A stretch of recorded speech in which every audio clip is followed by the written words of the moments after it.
Pois mañán venres a Xunta de Goberno a presidenta non vai estar, vou na presidir eu. Bueno, dou conta hoxe porque mañán pois en principio un día cargadísimo de información aquí. Bueno, me parece que os últimos días están sendo todos moi cargados por unha cousa ou por outra, os orzamentos de Estado ou cousas por estilo. Bueno, ben, aparte bastantes asuntos ordinarios, eu quería destacar que foi un pouco por casualidade, pero que mañá na Xunta de Goberno vanse aprobar asuntos relacionados co Revitaliza, que se algún se acorda, pois hai uns meses, pois dixemos que íamos a darlle un cambio profundo, darlle un salto adiante, unha nova fase claramente diferenciada do plan Revitaliza. Xuntáronse toda unha serie de circunstancias, entre elas pois a aprobación da Lei Galega, a 6/2021 de residuos solos contaminados.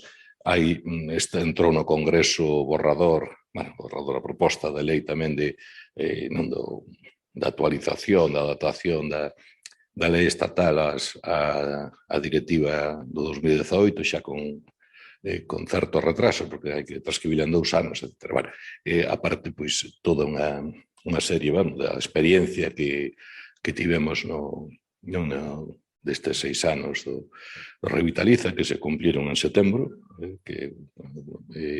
con aquela viaxe que fixéramos a Navarra e Euskadi.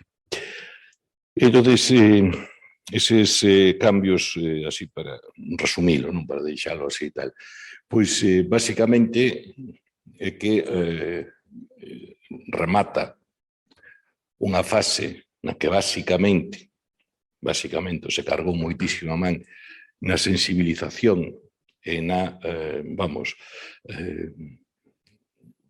pedagogía, na introducción social, na transmisión de todo, do sistema de compostaxe, da separación en xeral de todos os residuos, e sin desbotar esta parte, que si a parte de sensibilización seguirá tendo unha carga importante, pois vamos a centrar máis na parte normativa de resultados. A pandemia trastocou bastante moito, o todo Revitaliza, o non poder haber reunións con xente, o ritmo foi dificilísimo, prácticamente todo tiña que ser persoa a persoa, en outras épocas nin eso, porque había confinamento, en fin, trastocou bastante, pero, bueno, eso, digamos que o que fixo foi retrasar uns meses e incluso en concellos nos que se iba a chegar claramente pola tendencia, iba a chegar a cumplir o 50% de reciclaxe ou de separación xunto, que é o que fixaba a normativa, pois non se chegou. Foi un frenazo clarísimo á evolución. Pero isto xa é, digamos, uns antecedentes e historia. Ahora vamos nesta nova fase que, repito, basicamente se vai centrar normativa e resultados. Por que normativa? Pois porque as ordenanzas municipais prácticamente todas son de un modelo dos anos 90, no que non se recolle ni se prima para nada pois a separación, as boas prácticas. Para nada, nin se recollen, nin se priman, incluso son, en certo modo, contrarias a eso. Era outra época, están feitas, e todas, aunque teñan actualizacións posteriores, todas son dun modelo dos anos finais dos 80, principio do 90, son desa época todas, absolutamente todas. Estamos topando con serias dificultades para, digamos, dar o salto para que os concellos están topando con serias dificultades, e nós tamén, traballar cos concellos, para lograr dar o salto neses obxectivos. Entonces, pois, por exemplo, a lei pon, a lei a 22/2011 xa, e incluso xa poñía a lei galega anterior, e a lei galega actual, esta 6/2021 deste ano, pois pon xenéricamente a obriga de separar. Sí. Pero como un concello non o teña na súa ordenanza, pois é unha obriga xenérica que non hai maneira de concretar. E incluso, pois, non, con todo o réxime que ten que supoñer, non, un texto deste tipo de incentivos e penalizacións, non, sancións, non, por recalcitrantes ou reincidentes, non o pon. E non hai ningunha ordenanza municipal que o poña. Co cual, pois, os concellos están indefensos e non poden dar un paso máis ca sensibilización. Claro, eso ten uns límites moi altos, por certo, moi altos. O sea, que estamos falando de que, por exemplo, os composteiros individuais, a cifra de aceptación así prácticamente homoxénea en todos os concellos anda no 70%, máis ou menos, 70%. Que daí hai que desquitar os que, bueno, non se sabe se viven ou non, o sea que na práctica está por riba do 70%, incluso hai zonas ou concellos en que chega facilmente o 85%, que é moi elevada, pero que obriga a ter os dos sistemas, porque se hai parte que non bota os seus biorresiduos no seu composteiro, hai que ter o contedor verde, hai que recoller, o sea, crea ese tipo de disfuncións. Ben, entonces, eso como se vamos a resolver? Bueno, pois mañá me da Xunta de Goberno unha liña de subvencións, en principio, para os 10 concellos que máis méritos teñan, en que lle vamos a subvencionar os traballos necesarios para facer as novas ordenanzas.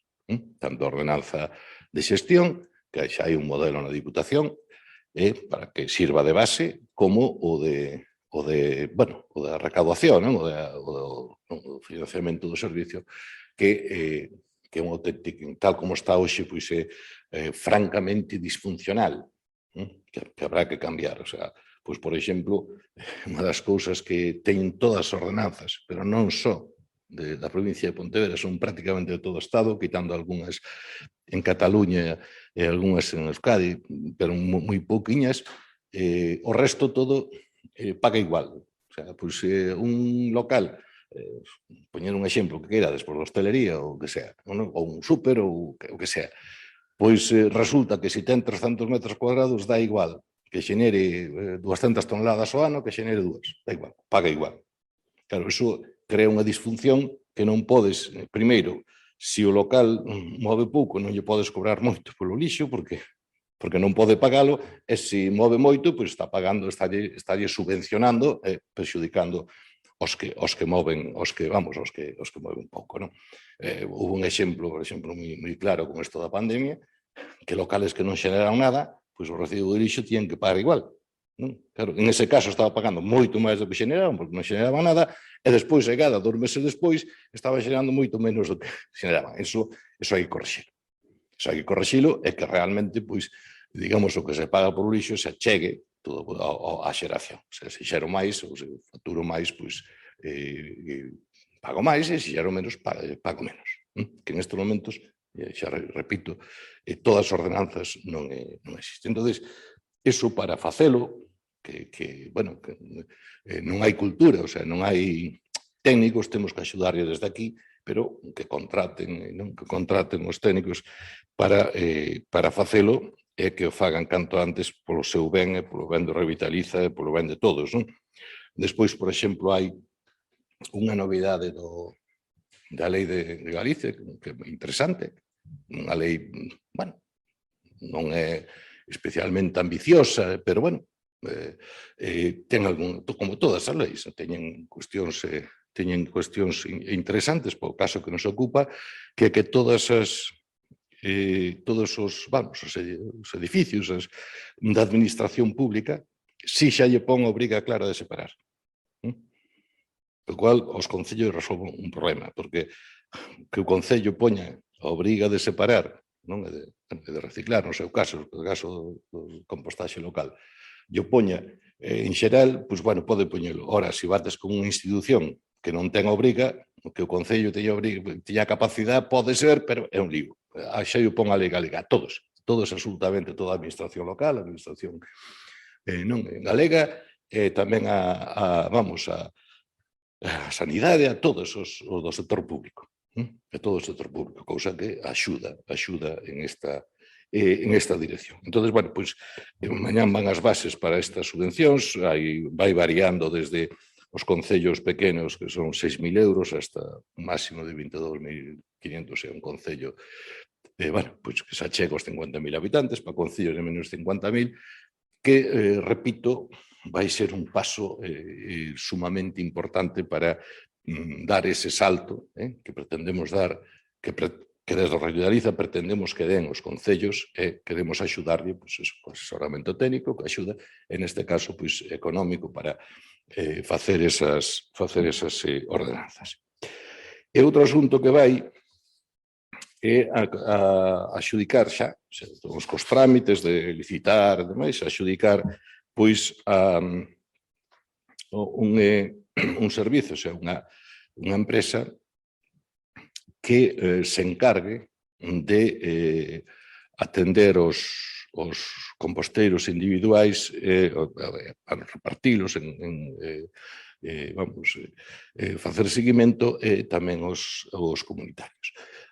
Por que se fixo? Bueno, porque detectamos que con noso persoal no seu momento, o programa que acabou, digamos, non tiñamos a flexibilidade para coller se vamos a un concello, que en 3 meses se repartan todos os composteiros individuais. Facíase un proceso moi longo, porque non tiñamos persoal, bueno, despois xa que a pandemia xa non se fixera longo, ralentizouse totalmente, pero digo xa antes da pandemia. Entón, para ter esa flexibilidade, digamos, ese exército de choque, e dicir, mira, este concello sumouse, ou está sumado, están 47, están casi toda a provincia, pero quere dar este paso e hai que darle un plazo razonable. Métame persoal, págase o que haxa que pagarlle para sacar.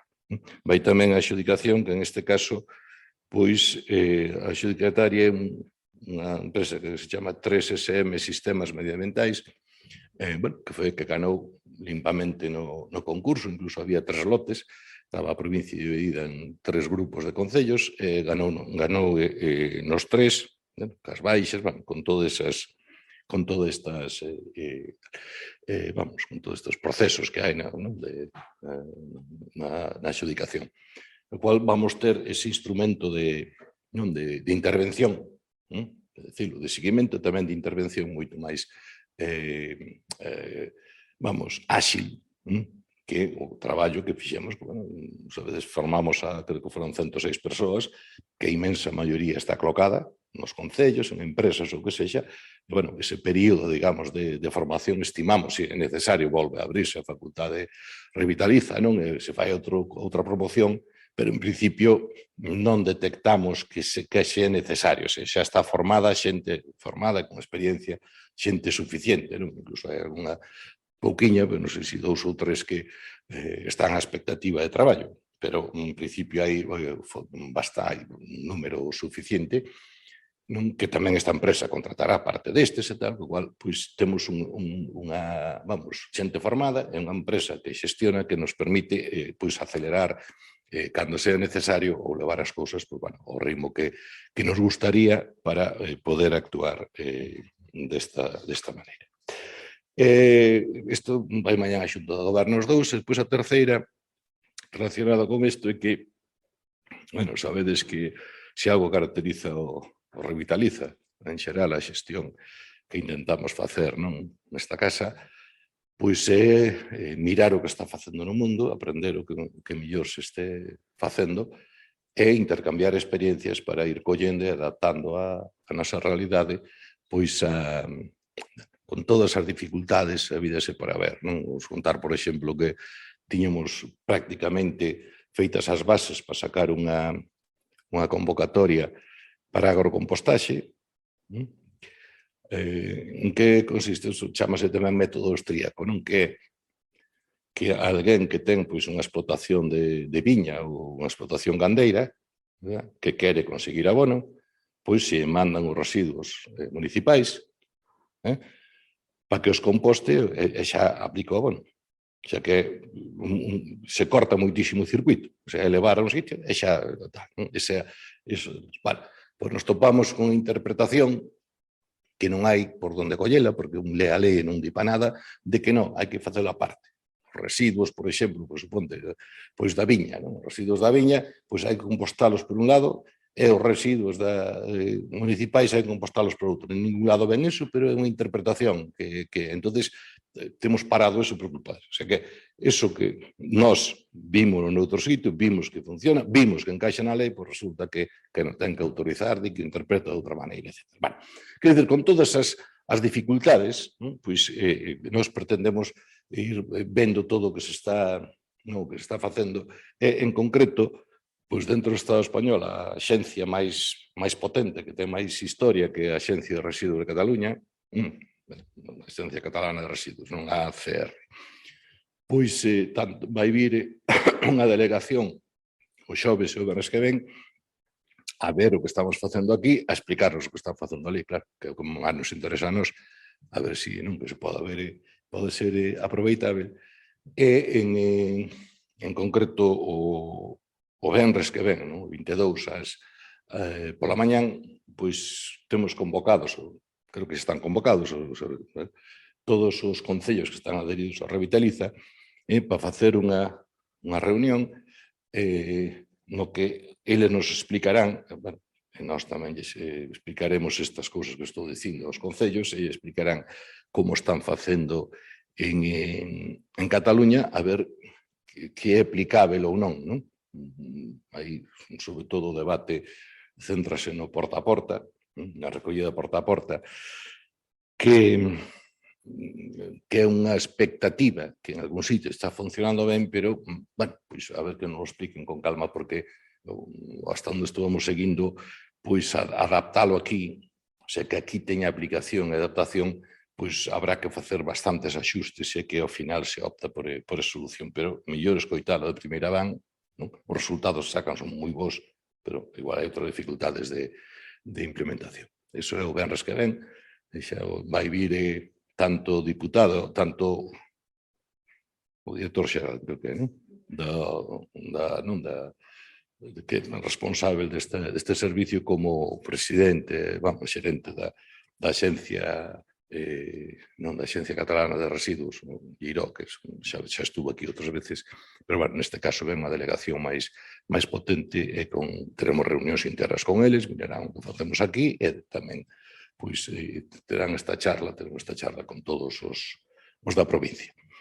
Despois, resumo, despois de un período de recomposición, traballo interno, trámites, porque chegar a xudicar un contrato, sabedes, os que seguides isto sabedes que leva meses, sacar as bases estas leva meses, estaban en xuño prácticamente feitas, temos o borrador da ordenanza de xestión como soporte para ese traballo, xa está feita tamén aí, temos as liñas mestras da ordenanza fiscal, o sea que hai moitísimo traballo e agora este é o pistoletazo de salida a esta nova etapa, que evidentemente pois eu creo que vai a supoñer pois a consolidación definitiva e sobre todo os resultados.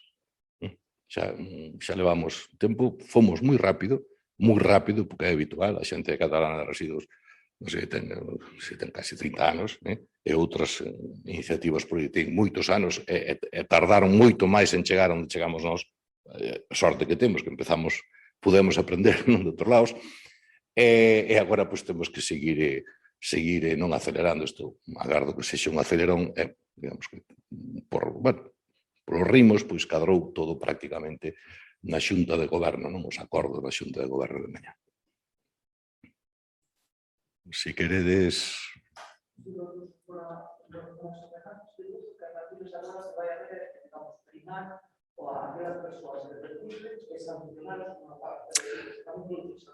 A ver, sí, claro, todas as ordenanzas levan un réxime sancionador, senón o outro é todas as leis, senón o resto, o outro é un brindis ao sol.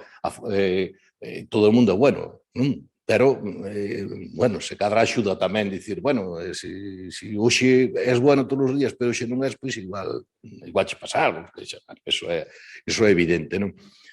bueno, non creo que sexa... Vamos a ver, é que no mundo este dos residuos hai dúas tendencias que son moi difíciles de casar e que rematan sempre en solucións non especialmente eficientes. Non especialmente. Temos cantidade de resultados, sabédelos, bueno, non sei se vos acordades, houve unha planta de compostaxe lá en Ferrol, xa lá nos anos 80, como estaba mal plantexada, fracaso, houve aquel famoso sistema berlinés que nos vendían que era a maravilla do mundo, bueno, digo, que andamos neste mundo, non? E resulta que fracasou estrepitosamente, por qué? Porque non sei se había que facer 15 bolsas ou 16, o sea, vamos, aquilo era para especialistas especializados e que se dedicaran a eso, porque era un plástico dun tipo, plástico do outro, vidro dun tipo, vidro do outro, isto recollo o domingo, o luns, isto recollo o luns cada 3 semanas, isto recollo o luns o martes cada 2 semanas, isto recollo cada semana o mércoles, isto se é festivo en todo. Bueno, aquilo era aparte unha cidade como Berlín, ca mobilidade que ten de xente que vai e que ven, o sea, bueno, tremendo, non? E vendeuse durante a época que era a maravilla, non? Bueno, e hai dúas tendencias, e vou a contestar o que dicías, que, por un lado, unha certa desidia das administracións, ese é un tema que, en xeral, unha certa desidia das administracións, e, por outro lado, algo que ven do movimento ecoloxista que, digamos, trata de cargar moito a man en, a parte de criticar a desidia das administracións, en o comportamento individual. E despois, datos reales do que se está movendo, hai moi pouquiños. O sea, aseguro-vos, vamos, se alguén lle interesa este tema, que busque, por exemplo, nunha cidade, nun estado, onde sea xa, por exemplo, dos residuos municipais, cales xeran cantos xeran os domicilios e cantos xeran os que non son domicilios. Ese dato casi imposible de conseguir. Vale. Entonces, está todo un pouco pervertido. Porque os datos que temos sobre aquí nos Revitaliza, que toda esta información é fundamental para poder actuar, é que nunha vila, digo, un concello rural, nunha vila terciaria, nunha cidade terciaria, os domicilios non xeneran máis alá do 40-45% total. A maioría o xeneran outras actividades, sexan institucións, sanatorios, hospitais, institutos, supermercados, restaurantes, etc. Vale? E, claro, entonces, por donde atacamos o problema? Claro, si pensamos que todos son domicilios, e son o que xeneran a maioría, pois habrá que empezar por aí. Si resulta que os datos, e o certo, é que o que están xerando a maioría non son os domicilios, pois habrá que empezar por aí. Sin deixar de lado os domicilios, faltaría máis, non? Que hai que seguir insistindo neso, non? Claro, entonces, hoxe temos eses datos. Isto non podríamos facer hai 6 anos, digo, non había eses datos, non había. Entonces, bueno, podía haber a sensación, bueno, sí, parece que produce moito, pero claro, empezas a rascar, por exemplo, e aí, pois, que sei, a residencia, aunque, bueno, se xestiona pola súa conta. Montecelo. Montecelo xera residuos como máis ou menos 2.500 domicilios. Príncipe Felipe, pois xera residuos pois como 800 domicilios. Algúns supers que hai en Pontevedra, xera se cadra como 600 domicilios. Algún restaurante en Pontevedra non hai ningún suficiente grande, pero hai algúns grandes que xeran bastante, pero nós temos detectado, antes da pandemia, que depois pecharon algún restaurante, algún concello, que xera se cadra pois como 400 domicilios, ou 500 domicilios. Claro, si sacas eso, estás sacando unha cantidad que che permite ter que é moito máis. Entonces, claro que habrá sancións, non é? Ninguén pensará que ningún concello vai ter a capacidade, ni a vontade, de ir a perseguir sistemáticamente a domicilio por domicilio, porque eso é dificilísimo. Ahora, que os grandes produtores sí os pode, igual hai que ter sancións. E tamén algún domicilio, se é que é moi cantoso e reiterativo, pois tamén. Eso terá que ir na ordenanza, que é o que non é que ten que ir. Pero non creo que sexa o fundamental. Como outras cousas sí, e todos sabemos que sí, por exemplo, na circulación. Todos sabemos que, cambiamos todos os comportamentos ante certa amenaza de sancións, o que sea. En isto en concreto, a experiencia que hai non é precisamente que se vaya a ser a parte gorda e nada parecido. A parte é control, inspección, seguimento, etcétera, etcétera. Máis cousas? Bueno, pois moitas grazas e iremos informando.